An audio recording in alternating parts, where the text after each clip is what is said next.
Hola chicos, les saluda su profesora Paola Sánchez Gerí del curso de razonamiento verbal. Bien, continuaremos con nuestra quinta clase virtual con el tema de los antónimos. Empecemos. A ver, ¿qué serán los antónimos, chicos? La imagen que tú puedes observar te presenta a dos situaciones, ¿verdad? A una niña que está triste y a una niña que está alegre. Entonces, estas dos palabras te das cuenta que son opuestos, ¿verdad? Son contrarios. Entonces, esos son los antónimos, ¿bien? Diremos que los antónimos van a ser palabras que tienen significados opuestos o contrarios entre sí. Por ejemplo, calor es antónimo de frío, seco es antónimo de mojado, amor es antónimo de odio, claro es antónimo de oscuro, valiente es el opuesto de cobarde, ¿no? Duro es el antónimo de blando y bueno es el antónimo de malo. Recuerda, los antónimos van a ser palabras que tienen significados opuestos o contrarios. Ahora, las características que tienen son las siguientes. La primera es que tienen significados opuestos. Por ejemplo, Paco Gómez es un hombre robusto. Bien, robusto está en negrita. Vamos a encontrar el antónimo. Diremos que Paco Gómez es un hombre enclenque. Entonces, ¿qué es una persona robusta? Una persona fuerte, aguerrida. Y una persona enclenque, flaco, débil, ¿verdad? Entonces son contrarios. Ahora, el tercer ejemplo es: su beldad llama mucho la atención. Ahora, ¿cuál será el antónimo de beldad? Veamos en el siguiente ejemplo. Su fealdad llama mucho la atención. Entonces, beldad proviene de la palabra bello, bonito. Y fealdad proviene de la palabra feo, ¿bien? Entonces son antónimos. Muy bien. La otra característica será que pertenecen al mismo campo semántico. Recuerda que el campo semántico va a ser el conjunto de palabras relacionadas debido a que comparten un rasgo en común. Bien, por ejemplo, escuálido quiere decir flaco, macilento, y obeso quiere decir persona que tiene gordura en exceso. Ahora, el campo semántico al que pertenecen escuálido y obeso es a la contextura corporal, ¿no? Entonces, escuálido diremos que es antónimo de obeso. A ver, chicos, la imagen que te presento es la siguiente. La palabra despejado va a ser antónimo de nebuloso. ¿Por qué? ¿A qué campo semántico pertenece? A los estados de tiempo. Ahora, la palabra recto va a ser antónimo de curvo. ¿Por qué? ¿A qué campo semántico pertenece? A los trazos o líneas, ¿no? Muy bien, chicos. La tercera característica va a ser que son concordantes gramaticalmente. ¿Qué quiere decir esto? Por ejemplo, si hablamos de un sustantivo, una palabra que sea un sustantivo, su antónimo necesariamente va a tener que ser otro sustantivo. Por ejemplo, el sustantivo es incremento. ¿Qué quiere decir incremento? Aumento. ¿Y cuál sería su antónimo? Merva. ¿Qué quiere decir merva? Caída de algún gráfico monetario. Ahora, el otro ejemplo es insultar. ¿Y qué es insultar? Es un verbo, ¿verdad? Entonces, el antónimo de insultar va a tener que ser otro verbo. Por ejemplo, elogiar. Bien. Ahora, el tercer ejemplo sería bisoño. ¿Y qué es bisoño? Es un adjetivo. Bien, entonces el antónimo va a tener que ser otro adjetivo. Veterano.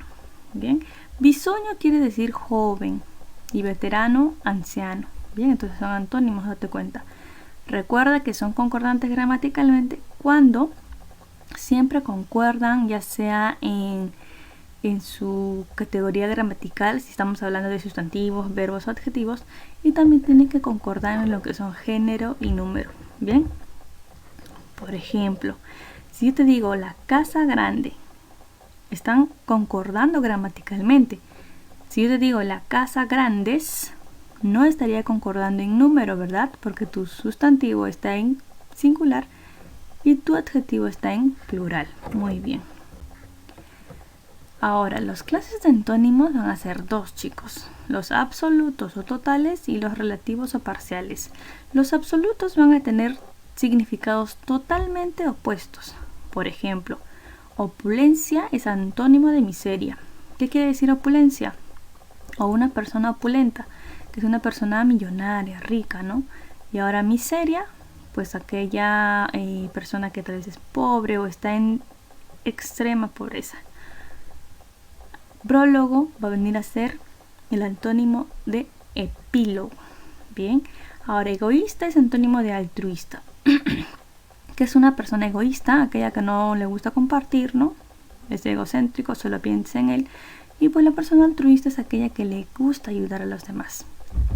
Ahora, los antónimos van a ser relativos cuando su significado opuesto, pero varía por grados. Por ejemplo, óptimo. ¿Cuál sería su antónimo?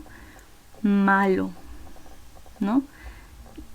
Y si vamos disminuyendo en grados, ¿cuál sería su antónimo de menor grado? Pésimo, ¿verdad? Ahora, si nosotros hablamos de la palabra prominencia, ¿cuál sería su antónimo? Llanura. Pero el grado máximo sería depresión.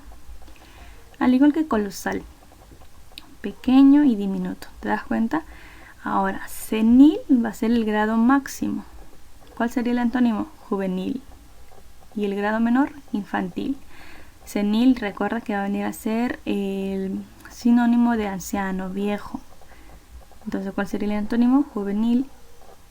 Y si hablamos de grados, por ejemplo, si te pongo el antónimo de senil en un grado mayor, sería infantil, ¿no? Muy bien, recuerda las dos clases de antónimos. Ahora, lo que tú vas a hacer aquí en tu fichita es subrayar el par de palabras antónimos dentro de las oraciones. Por ejemplo, en la número 2, este cuento es realista y no lo veas fantasioso. ¿Cuáles serían los dos pares de palabras que sean antónimas? Realista y fantasioso. En el número 3 dice, parecía un postre delicioso, pero su sabor era repugnante.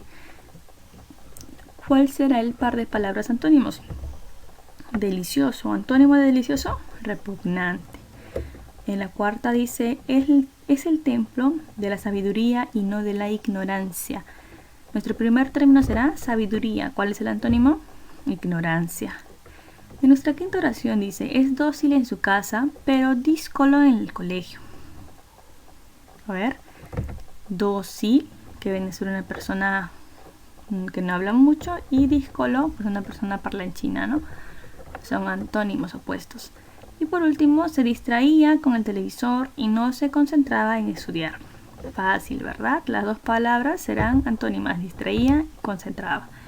Ahora, ¿qué es lo que vamos a señalar en la número 9? Antónimo de mendigo. En la oración dice, me dio pena el mendigo, le di un sol. ¿Cuál sería el antónimo?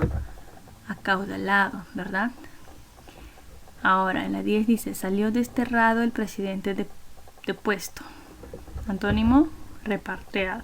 Desterrado quiere decir echado. Bien. Ahora, repatriado quiere decir que lo han vuelto a su patria, que lo han vuelto a traer. Bien. Y en la 15 dice, el pintor fue elogiado en la exposición. ¿Cuál será el antónimo? Criticado. Muy bien, chicos, espero que les haya gustado la clase. Está súper fácil y ahora empecemos a desarrollar nuestras fichas.